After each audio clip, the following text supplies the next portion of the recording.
Welcome to Kenton's videos. Enjoy the video. You need live access and your wallpaper asset ready. Start now. Open TikTok, tap the plus button, then swipe to live. Choose a clear title so viewers know what to expect. Once you see the live setup screen, select effects and background options. This is where you will insert your wallpaper.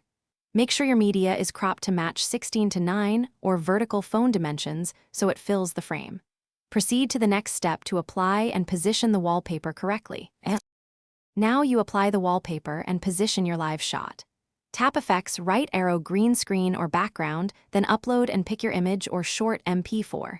You will see a preview, pinch to scale and drag to center the important parts. Once positioned, tweak brightness or blur so you and the wallpaper contrast well. This improves readability for viewers. Make sure your face or subject isn't clipped. After adjustments, run a short private test live to confirm you're ready to go live with the wallpaper applied. Hit go live and watch the chat while keeping an eye on stream quality. Viewers will notice lag or compression first. If the wallpaper glitches or green screen leaks, stop the live, switch to a plain background, then re-upload a resized file with lower resolution or bitrate. Make sure your Wi-Fi is stable. If problems persist, restart the app and test again. One key troubleshooting tip: reduce file size and use MP4 for smoother playback. Thanks for watching. Consider subscribing if we helped you.